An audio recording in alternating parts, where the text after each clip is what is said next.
കഴിഞ്ഞ ഏതാനും ചുരുങ്ങിയ വർഷങ്ങൾക്കുള്ളിൽ തന്നെ ഒരുപാടധികം മാറ്റങ്ങളാണ് നമ്മുടെ ഈ ഒരു ലോകത്ത് സംഭവിച്ചു കഴിഞ്ഞിട്ടുള്ളത്. എന്നാൽ 100 കോടി വർഷങ്ങൾക്ക് ശേഷം നമ്മുടെ ഈ ഒരു ഭൂമി എങ്ങനെയായിരിക്കുമെന്ന് നിങ്ങൾ എപ്പോഴെങ്കിലും ചിന്തിച്ചു നോക്കിയിട്ടുണ്ടോ? എന്തൊക്കെ തരത്തിലുള്ള മാറ്റങ്ങളായിരിക്കും അവിടെ സംഭവിച്ചിരിക്കുക? ആ ചിന്തകളിലേക്കാണ് ഇന്ന് ഞാൻ നിങ്ങളെ സ്വാഗതം ചെയ്യുന്നത്. Welcome back to F world of ലു ഹിയർ.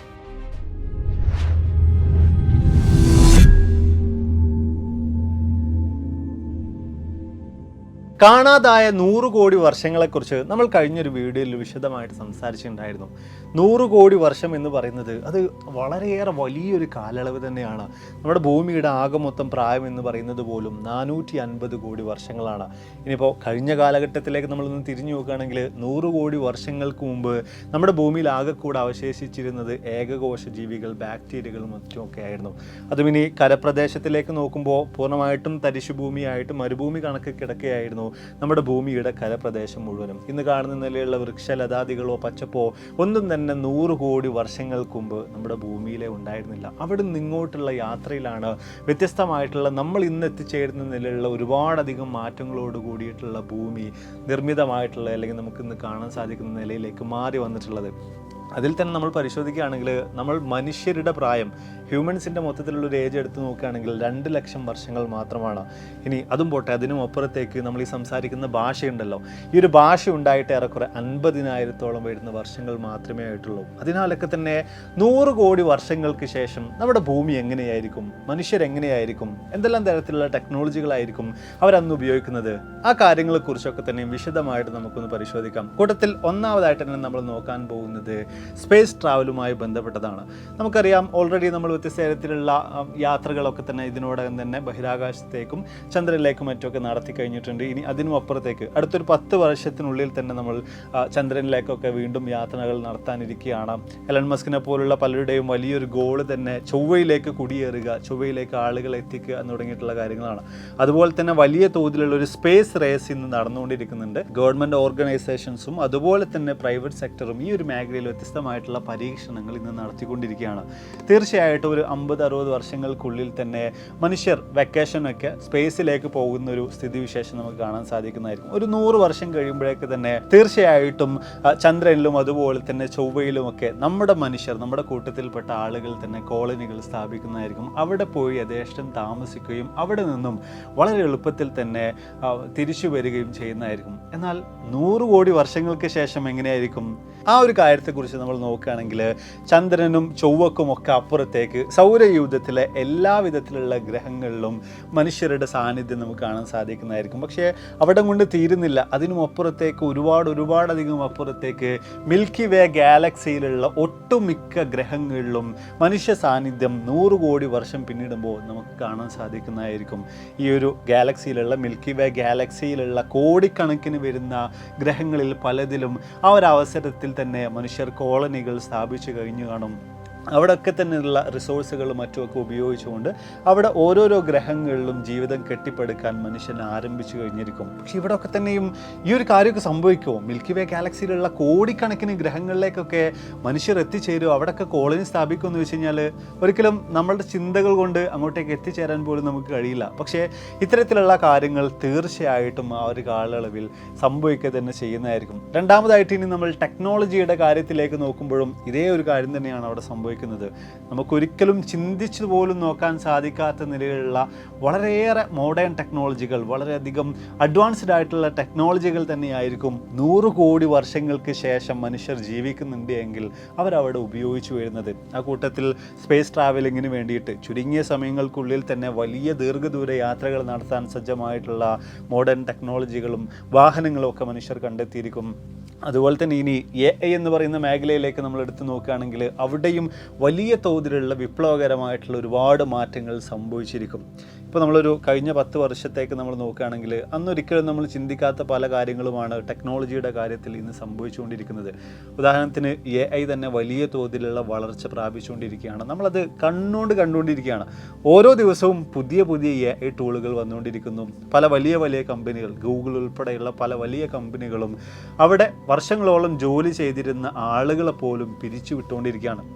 തീർച്ചയായിട്ടും AI വരും കാലയളവിൽ വലിയ തോതിലുള്ള മാറ്റങ്ങൾ സൃഷ്ടിക്കുമെന്ന കാര്യത്തിൽ യാതൊരുവിധ തർക്കമില്ല. പക്ഷേ ഇവിടെയൊക്കെ തന്നെയും AI-യെക്കുറിച്ച് അല്ലെങ്കിൽ ഇത്തരത്തിലുള്ള AI ടൂളുകളെ കുറിച്ചൊക്കെ തന്നെയും അപ്ഡേറ്റഡ് ആയിട്ടിരിക്കുന്ന ആ കാര്യങ്ങളെക്കുറിച്ചൊക്കെ പഠിച്ച് മനസ്സിലാക്കുന്ന ആളുകൾക്ക് മാത്രമേ ഇനി അങ്ങോട്ടുള്ള കാലത്ത് നല്ല രീതിയിൽ ജീവിക്കാൻ സാധിക്കുകയുള്ളൂ, ജോലി പോകാതിരിക്കുകയുള്ളൂ. അപ്പോൾ ഇത്തരത്തിൽ ഈ complete AI ടൂളുകളെക്കുറിച്ചും ChatGPT-യെക്കുറിച്ചുള്ള A to Z കാര്യങ്ങളും AI ഉപയോഗിച്ചുകൊണ്ട് എങ്ങനെ പണം സമ്പാദിക്കുക എന്നുള്ള കാര്യങ്ങളൊക്കെ കൂടെ ഉൾപ്പെടുത്തിയിട്ട് നമ്മൾ ഓൾറെഡി ഒരു കോഴ്സ് ചെയ്തിട്ടുണ്ട്. കഴിഞ്ഞ ചില വീഡിയോകളൊക്കെ ഞാനത് നിങ്ങൾക്ക് പരിചയപ്പെടുത്തി തരികയും ചെയ്തിട്ടുണ്ടായിരുന്നു. ഞാൻ ഏതായാലും അതിൻ്റെ ലിങ്ക് കാര്യങ്ങളൊക്കെ താഴെ കൊടുക്കാം.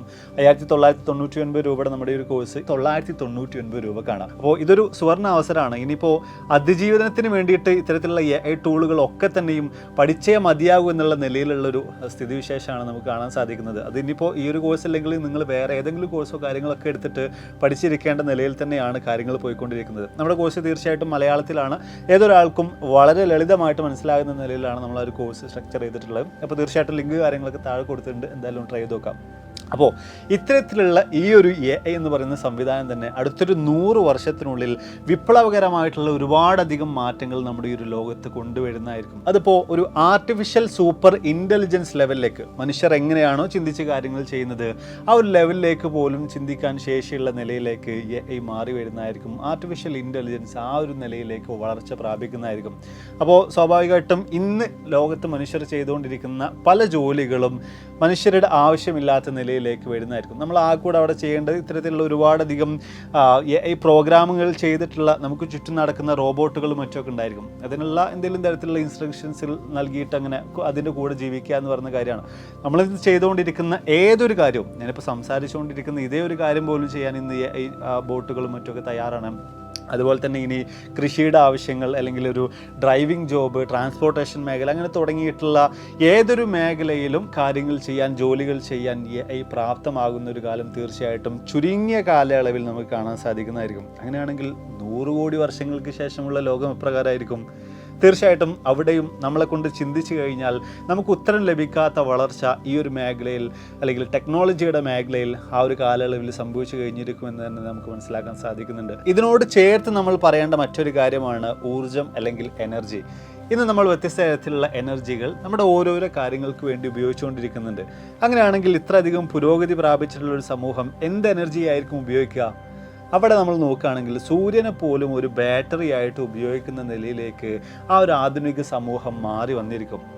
അതിപ്പോൾ ജസ്റ്റ് ഒരു സൂര്യനും അപ്പുറത്തേക്ക് നമ്മുടെ ഈ ഒരു മിൽക്കി വേ ഗാലക്സിയിലും അതിനും അപ്പുറത്തുള്ള ഗാലക്സികളിലുമുള്ള നക്ഷത്രങ്ങളെ എനർജി സ്രോതസ്സായിട്ട് ഒരു ബാറ്ററി ആയിട്ട് ഉപയോഗിക്കുന്ന നിലയിലൊക്കെ ആയിരിക്കും ആ ഒരു കാലയളവിൽ ആളുകളുടെ ഓരോരോ കാര്യങ്ങളും പോയിക്കൊണ്ടിരിക്കുന്നത്. അല്ലെങ്കിൽ ടെക്നോളജി അത്രത്തോളം വളർച്ച ആ ഒരു കാലയളവിൽ പ്രാപിച്ചു കഴിഞ്ഞിരിക്കും. ഇനി മൂന്നാമതായിട്ടുള്ള വലിയ മാറ്റം അത് ജനിതകപരമായിട്ടുള്ള കാര്യങ്ങളാണ്. മനുഷ്യരിലാണെങ്കിലും ജീവജാലങ്ങളിൽ നമ്മൾ ഇന്ന് നമുക്ക് ചുറ്റും കണ്ടുകൊണ്ടിരിക്കുന്ന ജീവജാലങ്ങളിലാണെങ്കിലും ഒരുപാട് തരത്തിലുള്ള മാറ്റങ്ങൾ 100 കോടി വർഷം എന്ന ഈ ഒരു വലിയ കാലയളവിനുള്ളിൽ സംഭവിച്ചു കഴിഞ്ഞിരിക്കും. തീർച്ചയായിട്ടും ഒരു 100-200 വർഷങ്ങൾക്കുള്ളിൽ തന്നെ നമ്മുടെ ലോകത്ത് നമ്മൾ ഇന്ന് കണ്ടുകൊണ്ടിരിക്കുന്ന പല ജീവിവർഗങ്ങളും അല്ലെങ്കിൽ പലതരത്തിലുള്ള മൃഗങ്ങളും എന്നേക്കുമായിട്ട് ഇല്ലാതാകാനുള്ള സാധ്യതകളുണ്ട്.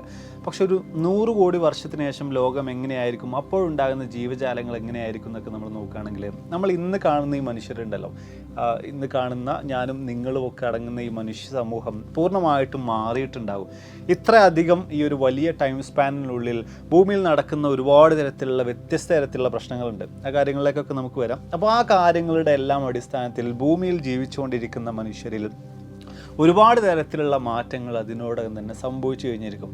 അത് ജസ്റ്റ് ഭൂമിയിൽ ജീവിക്കുന്ന മനുഷ്യരുടെ കാര്യം പറഞ്ഞത്. പക്ഷേ ആ ഒരു കാലയളവിൽ നമ്മൾ നോക്കുമ്പോൾ പ്രപഞ്ചത്തിൽ മിൽക്കി വേ ഗാലക്സിയിലുള്ള കോടിക്കണക്കിന് വരുന്ന ഗ്രഹങ്ങളിലൊക്കെ തന്നെയും മനുഷ്യവാസം ഉണ്ടാകും.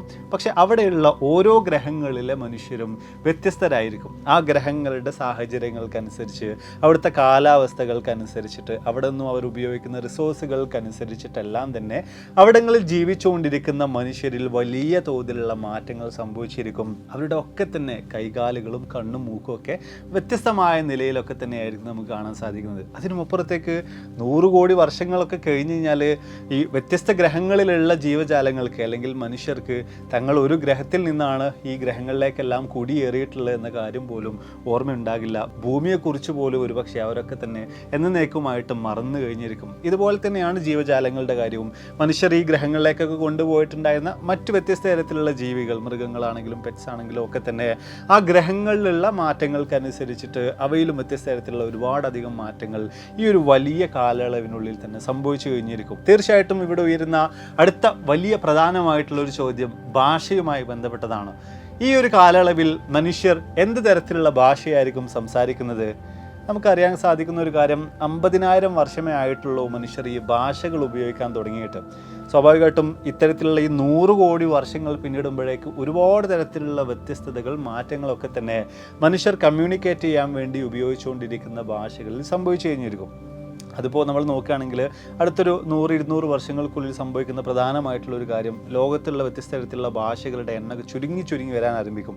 ആകെ 1-2 ഭാഷകൾ എന്നുള്ള നിലയിലേക്ക് മാറുന്നതായിരിക്കും. പ്രധാനമായിട്ട് ഇപ്പോൾ നമ്മളാണെങ്കിൽ പോലും മലയാളം സംസാരിച്ചുകൊണ്ടിരിക്കുമ്പോൾ അതിൻ്റെ ഇടയിൽ കൂടെ ഇംഗ്ലീഷ് അങ്ങനെ സംസാരിച്ചുകൊണ്ടിരിക്കുന്നുണ്ട്. അപ്പോൾ അങ്ങനെ വലിയൊരു കാലയളവ് പിന്നിടുമ്പോൾ വ്യത്യസ്ത തരത്തിലുള്ള മാറ്റങ്ങൾ ഈ ഭാഷയിൽ സംഭവിക്കുക വഴിയാണ് ഇങ്ങനെ ഒരു കാര്യം അവിടെ സംഭവിക്കുന്നത്. ഭാഷകളുടെ എണ്ണം വലിയ തോതിൽ തന്നെ കുറയുന്നത്, ആളുകളെല്ലാവരും കോമൺലി ഉപയോഗിക്കുന്ന 1-2 ഭാഷകളായിട്ട് മാറുന്നതായിരിക്കും. പിന്നെയും അവിടെ നിന്നും ആയിരക്കണക്കിന് 10,000-കണക്കിന് വർഷങ്ങൾ പിന്നിടുമ്പോഴേക്ക് ലോകത്തുള്ള എല്ലാവരും ഉപയോഗിക്കുന്ന ഭാഷ ഒരേ ഒരെണ്ണമായിട്ട് മാറാനുള്ള സാധ്യതകളുണ്ട്. പക്ഷേ പിന്നെയും അവിടെ നിന്നും 10,000-കണക്കിന് കോടിക്കണക്കിന് വർഷങ്ങൾ പിന്നിടുമ്പോൾ വ്യത്യസ്ത ഗ്രഹങ്ങളിലുള്ള ആളുകൾ അവരുടേതായ നിലയിൽ ചില ഭാഷകൾ ഉപയോഗിച്ച് വരാൻ ആരംഭിക്കുന്നതായിരിക്കും. അവിടെയും പിന്നെയും വ്യത്യസ്ത തരത്തിലുള്ളൊരു ഡൈവേഴ്സിഫിക്കേഷൻ നമുക്ക് തീർച്ചയായിട്ടും കാണാൻ സാധിക്കുന്നതായിരിക്കും. ഇതൊക്കെ തന്നെ നമ്മളിങ്ങനെ ആലോചിച്ച് ഇങ്ങനെ ഇരിക്കുമ്പോൾ ഭയങ്കരമായിട്ട് നമ്മളിൽ കൗതുകം ഉണർത്തുന്ന കാര്യങ്ങളായിട്ട് മാറുന്നത് തന്നെയാണ്. ഇതൊക്കെ സംഭവിക്കുമോ എന്ന് നമ്മൾ ചോദിക്കുകയാണെങ്കിൽ, ചിന്തിക്കുകയാണെങ്കിൽ ഈ ഒരു കാലയളവിലൊക്കെ തന്നെ മനുഷ്യർ ജീവനോടെ ഉണ്ടെങ്കിൽ ഇതൊക്കെ തന്നെ സംഭവിക്കുമെന്ന കാര്യത്തിൽ യാതൊരു വിധത്തിലുള്ള തർക്കങ്ങളുമില്ല. ഇനി അടുത്തൊരു കാര്യം, ഭൂമിയുമായി ബന്ധപ്പെട്ട, ഭൂമിയുടെ ക്ലൈമറ്റുമായി ബന്ധപ്പെട്ട ഇവിടെ നടക്കാൻ സാധ്യതയുള്ള ദുരന്തങ്ങളെക്കുറിച്ച് നമ്മൾ നോക്കുകയാണെങ്കിൽ അതിൽ ഒന്നാമതായിട്ട് വരും കാലയളവിൽ തന്നെ സംഭവിക്കാൻ സാധ്യതയുള്ള ഒരു കാര്യം ആഗോള താപനവുമായി ബന്ധപ്പെട്ടതാണ്. ഈ ഒരു റേറ്റിലാണ് കാര്യങ്ങൾ പോകുന്നതെങ്കിൽ തീർച്ചയായിട്ടും വൈകാതെ തന്നെ അത് വലിയ പ്രശ്നങ്ങളിലേക്ക് ഭൂമിയെ കൊണ്ടെത്തിക്കുന്നതായിരിക്കും. ഭൂമിയിലുള്ള മഞ്ഞ് മുഴുവനും ഏറെക്കുറെ 10,000 വർഷങ്ങൾക്കുള്ളിൽ തന്നെ പൂർണ്ണമായിട്ടും ഉരുകി കടലിൽ എത്തിച്ചേരുന്നതായിരിക്കും. അതുമൂലം കടലിലെ ജലനിരപ്പ് 10 മുതൽ 13 അടിയോളം ഉയരത്തിൽ വർദ്ധിക്കുന്നതായിരിക്കും. അതിനടിസ്ഥാനത്തിൽ നമ്മൾ ഇന്ന് കണ്ടുകൊണ്ടിരിക്കുന്ന പല പ്രദേശങ്ങളും കടലിനടിയിലായി പോകുന്നതായിരിക്കും. പക്ഷെ ഇവിടെ കൊണ്ട് തീരുന്നില്ല, വലിയ തോതിലുള്ള ആസ്ട്രോയിഡുകൾ, ചിഹ്നഗ്രഹങ്ങളും മറ്റുമൊക്കെ ഭൂമിയിലേക്ക് പതിക്കാനുള്ള സാധ്യതകളുണ്ട്. അതിനിപ്പോൾ ചെറിയ ആസ്ട്രോയിഡ് മുതൽ വലിയ ആസ്ട്രോയിഡുകൾ, 1 കിലോമീറ്റർ 10 കിലോമീറ്റർ ഒക്കെ വലുപ്പത്തിലുള്ള വലിയ ആസ്ട്രോയിഡുകൾ ഭൂമിയിലേക്ക് പതിക്കാനുള്ള ഒരുപാട് തരത്തിലുള്ള സാധ്യതകൾ ഈ ഒരു വലിയ കാലയളവിനുള്ളിൽ നമുക്ക് കാണാൻ സാധിക്കുന്നുണ്ട്. പക്ഷേ ഇവിടെയൊക്കെ തന്നെ മനുഷ്യരെ കൊണ്ട് ഈ 2 കാര്യങ്ങളെയും തടഞ്ഞു നിർത്താൻ സാധിക്കുന്നതായിരിക്കും. ഇപ്പോൾ തന്നെ വലിയ ചിഹ്നഗ്രഹങ്ങളൊക്കെ ഭൂമിയിലേക്ക് വരികയാണെങ്കിൽ അതിൻ്റെ ദിശ മാറ്റാൻ ആവശ്യമായിട്ടുള്ള ചാവേർ സാറ്റലൈറ്റുകളും മറ്റൊക്കെ നമ്മൾ ഓൾറെഡി സജ്ജീകരിച്ച് വെച്ചിട്ടുണ്ട്. പക്ഷേ മനുഷ്യരെ കൊണ്ട് നിയന്ത്രിക്കാൻ കഴിയാത്ത തരത്തിലുള്ള ചില പ്രകൃതി ദുരന്തങ്ങൾ തീർച്ചയായിട്ടും വരും കാലയളവിൽ സംഭവിക്കുന്നതായിരിക്കും. അതായത് ഒരു സൂപ്പർ വോൾക്കാനിക് ഇറപ്ഷൻ പോലുള്ള കാര്യങ്ങളൊക്കെ തീർച്ചയായിട്ടും സംഭവിക്കുന്നതായിരിക്കും. അതായത് നമ്മൾ ഇന്ന് കാണുന്ന നിലയിലുള്ള വോൾക്കാനിക് ഇറപ്ഷനേക്കാൾ ഒരുപാടധികം വലിയ തോതിലുള്ള ഇമ്പാക്റ്റുകൾ ഇത്തരത്തിലുള്ള സൂപ്പർ വോൾക്കാനോകൾക്ക് ഉണ്ടാകും. ഏറെക്കുറെ 77,000 വർഷങ്ങൾക്ക് മുമ്പ് ഇത്തരത്തിലുള്ളൊരു സൂപ്പർ വോൾക്കാനിക് ഇറപ്ഷൻ നടന്നിട്ടുണ്ടായിരുന്നു. അതിൻ്റെ ആഘാതം ഏറെക്കുറെ 1000 വർഷങ്ങളോളം നമ്മുടെ പ്രകൃതിയിൽ ഉണ്ടായിരുന്നു. അപ്പോൾ അത്തരത്തിലുള്ള കാര്യങ്ങളൊക്കെ തന്നെ തീർച്ചയായിട്ടും 1000-10,000 വർഷങ്ങൾ പിന്നിടുമ്പോഴേക്ക് നമ്മുടെ ഒരു ലോകത്ത് സംഭവിച്ചു കഴിഞ്ഞിരിക്കും. മാത്രമല്ല ഇനി അടുത്തതായിട്ട് നടക്കാൻ സാധ്യതയുള്ള മറ്റൊരു വലിയ പ്രതിഭാസം അല്ലെങ്കിൽ വലിയ ദുരന്തങ്ങൾ വിതക്കുന്ന കാര്യം എന്ന് പറയുന്നത് നമ്മുടെ ഭൂമിയുടെ ലെയറുകളുമായി ബന്ധപ്പെട്ടതാണ്. ടെക്ടോണിക് പ്ലേറ്റുകളുടെയും മറ്റുമൊക്കെ മൂവ്മെൻറ്റുകളുടെ ഭാഗമായിട്ടുള്ളതാണ്. ഏറെക്കുറെ 15 കോടി വർഷങ്ങൾ പിന്നിടുമ്പോൾ നമ്മൾ ഇന്ന് കാണുന്ന നിലയിലുള്ള ഭൂഖണ്ഡങ്ങളെല്ലാം തന്നെ വീണ്ടും ഒരുമിച്ച് കൂടിയിട്ട് മുമ്പുണ്ടായിരുന്ന പോലെ പാൻജിയ പോലെ തന്നെ ഒരൊറ്റ ഭൂഖണ്ഡമായിട്ട് മാറി വരുന്നതായിരിക്കും. തീർച്ചയായിട്ടും ഇത്തരത്തിലുള്ള ഈ മൂവ്മെൻറ്റുകൾ വലിയ തോതിലുള്ള പ്രശ്നങ്ങൾ പല കാലഘട്ടങ്ങളിലായിട്ട് ഭൂമിയിലുള്ള ജീവജാലങ്ങൾക്ക് സമ്മാനിച്ചു കൊണ്ടേയിരിക്കുന്നുണ്ടാവും. പക്ഷേ അവിടെ കൊണ്ടും തീരുന്നില്ല. പിന്നീട് ഒരു 10, 15, 20 വർഷങ്ങളൊക്കെ പിന്നിടുമ്പോൾ ഇതേ ഭൂഖണ്ഡങ്ങൾ പിന്നെയും അകന്നകന്ന് പോകാൻ ആരംഭിക്കുന്നതായിരിക്കും. അത് കാരണവും വ്യത്യസ്ത തരത്തിലുള്ള ഒരുപാടധികം പ്രശ്നങ്ങൾ നിരന്തരമായിട്ട് അവിടെയും സംഭവിക്കുന്നതായിരിക്കും. ഇതിനിടയിൽ തന്നെ സംഭവിക്കാൻ ഇടയുള്ള മറ്റൊരു പ്രധാനമായിട്ടുള്ള പ്രകൃതി ദുരന്തം എന്ന് പറയുന്നത് സൂപ്പർനോവ എക്സ്പ്ലോഷൻസ് പോലെയുള്ളവയാണ്. പക്ഷേ അതും മനുഷ്യരെ കൊണ്ട് ഒരു പക്ഷേ നിയന്ത്രിക്കാൻ കഴിഞ്ഞേക്കും. ഇതിനെല്ലാം അപ്പുറത്തേക്കുള്ള മറ്റൊരു പ്രധാനമായിട്ടുള്ള കാര്യം എന്ന് പറയുന്നത് സൂര്യനുമായി ബന്ധപ്പെട്ടതാണ്. സൂര്യൻ്റെ താപനില കൂടി വരുന്നതുമായി ബന്ധപ്പെട്ടതാണ്. ഓരോ 10 കോടി വർഷങ്ങൾ പിന്നിടുമ്പോഴും സൂര്യപ്രകാശത്തിൻ്റെ തീവ്രത 1% വെച്ച് കൂടിക്കൊണ്ടിരിക്കുന്നുണ്ട്. അതിൻ്റെ കൂടെ തന്നെ മനുഷ്യരുടെ ഇത്തരത്തിലുള്ള കുൽസിത പ്രവർത്തികൾ കൂടെ ആകുമ്പോൾ പതിയെ ഭൂമിയുടെ ചൂട് വർദ്ധിക്കാൻ ആരംഭിക്കുന്നതായിരിക്കും. ഇന്ന് ഏറെക്കുറെ ആഗോള താപനില 15 ഡിഗ്രി സെൽഷ്യസ് ആണ് ഉള്ളത് എങ്കിൽ 100 കോടി വർഷങ്ങളൊക്കെ പിന്നിടുമ്പോൾ അത് ഏറെക്കുറെ 50 ഡിഗ്രി സെൽഷ്യസിന് മുകളിലേക്കായിട്ട് ഉയരുന്നതായിരിക്കും. അതോടുകൂടെ തന്നെ ഭൂമിയിലെ കടലുകളിലെ വെള്ളം പൂർണ്ണമായിട്ടും നീരാവിയാകാൻ ആരംഭിക്കുന്നതായിരിക്കും. പതിയെ ഭൂമി ഹാബിറ്റബിൾ സോണിലല്ലാത്തൊരവസ്ഥയിലേക്ക് എത്തിച്ചേരുന്നതായിരിക്കും. ഭൂമിയിൽ ഒരു കാരണവശാലും മനുഷ്യർക്ക് അല്ലെങ്കിൽ ജീവികൾക്കൊന്നും തന്നെ ജീവിക്കാൻ കഴിയാത്തൊരവസ്ഥയിലേക്ക് എത്തിച്ചേരുന്നതായിരിക്കും. അതോടുകൂടി തന്നെ ഭൂമി എന്ന് പറയുന്ന ഈ ഒരു ഗ്രഹം എന്നേക്കുമായിട്ട് ഉപേക്ഷിക്കാൻ ആ ഒരു കാലയളവിൽ ജീവിക്കുന്ന ജീവജാലങ്ങൾ നിർബന്ധിതമായേക്കും. പക്ഷേ ഇവിടെയൊക്കെ തന്നെ നമ്മൾ നോക്കുകയാണെങ്കിൽ 100 കോടി വർഷം എന്ന് പറയുന്നത് വളരെ വളരെ വളരെ വലിയൊരു കാലയളവാണ്. ഒരു പക്ഷേ ഇത്തരത്തിലുള്ള ഈ സർവനാശം പോലും തടയാൻ പ്രാപ്തമാകുന്ന നിലയിലേക്ക് ഒരു പക്ഷേ ആ ഒരു കാലഘട്ടങ്ങളിൽ ജീവിച്ചുകൊണ്ടിരിക്കുന്ന നമ്മൾ മനുഷ്യർക്ക് സാധിച്ചേക്കും. ഇനി അതല്ല എങ്കിൽ സംഭവിക്കാനുള്ള മറ്റൊരു കാര്യം, വേറെ ഗ്രഹങ്ങളിലേക്ക് വ്യത്യസ്ത തരത്തിലുള്ള ഒരുപാട് കോടിക്കണക്കിന് വരുന്ന ഗ്രഹങ്ങളിലേക്ക് മനുഷ്യർ ഓൾറെഡി കുടിയേറി പോയി കഴിഞ്ഞല്ലോ. ആരും തിരിഞ്ഞു നോക്കാത്തൊരു ഗ്രഹമായിട്ട് കൂടെ ഭൂമി മാറാനുള്ള സാധ്യതകളും അവിടെ അവശേഷിക്കുന്നുണ്ട്. അപ്പോൾ എന്തായാലും നമ്മൾ വീഡിയോസോടെ വൈൻഡപ്പ് ചെയ്യുകയാണ്. തീർച്ചയായിട്ടും എല്ലാ കാര്യങ്ങളും വളരെയേറെ അധികം നിങ്ങൾക്ക് ഇൻട്രസ്റ്റിംഗ് ആയിട്ട് മാറിയിട്ടുണ്ടാകുമെന്ന് വിചാരിക്കുന്നു. ഒരു പണിയില്ലാണ്ട് വെറുതെ ഇരിക്കുകയാണെങ്കിൽ ഇതുമായി ബന്ധപ്പെട്ട കുറച്ചുകൂടെ കാര്യങ്ങൾ നിങ്ങളുടെ ഐഡിയകൾക്ക് അനുസരിച്ച് ജസ്റ്റ് ഒന്ന് ചിന്തിച്ച് നോക്കൂ. നല്ല രസമായിരിക്കും. എങ്ങനെയാണ് ഒരു 100 കോടി വർഷങ്ങൾക്ക് ശേഷമുള്ള ഭൂമി എന്ന കാര്യം ചിന്തിക്കുമ്പോൾ ഭയങ്കര തരത്തിൽ നമ്മളെ കൗതുകമുണർത്തുന്ന ഒരുപാടധികം കാര്യങ്ങൾ ഇതിനോട് കൂട്ടിച്ചേർത്തുകൊണ്ട് നിങ്ങൾക്കും പറയാൻ സാധിക്കുന്നതായിരിക്കും. നിങ്ങളുടെ അത്തരത്തിലുള്ള അഭിപ്രായങ്ങൾ, നിങ്ങളുടെ അത്തരത്തിലുള്ള കാഴ്ചപ്പാടുകൾ, നിങ്ങളുടെ ചിന്തകൾ തീർച്ചയായിട്ടും താഴ്ന്ന് രേഖപ്പെടുത്താൻ മറക്കരുത്. അപ്പോൾ ഇതിലുള്ള പ്രകൃതിയുമായി ബന്ധപ്പെട്ട പലതരത്തിലുള്ള കാര്യങ്ങളും തീർച്ചയായിട്ടും അതുപോലെ തന്നെ സംഭവിക്കാനുള്ള വലിയ തോതിലുള്ള സാധ്യതകളുണ്ട്. എങ്കിലും മനുഷ്യർ അഡ്വാൻസ്ഡ് ആകുന്നതിനനുസരിച്ചിട്ട് ഒരു പക്ഷേ ഇതിനെയും നിയന്ത്രിക്കാൻ കഴിയുന്ന നിലയിലേക്ക് മാറി വന്നേക്കും. വീഡിയോയെക്കുറിച്ചുള്ള നിങ്ങളുടെ അഭിപ്രായങ്ങൾ തീർച്ചയായും താഴ്ന്ന് രേഖപ്പെടുത്താൻ മറക്കരുത്. അപ്പോൾ ഇതിൽ നിന്ന് ഒരുപാട് വീഡിയോസുകളുമായി കണ്ടുവിട്ടാണ് പ്രതീക്ഷയോടെ. ബൈ.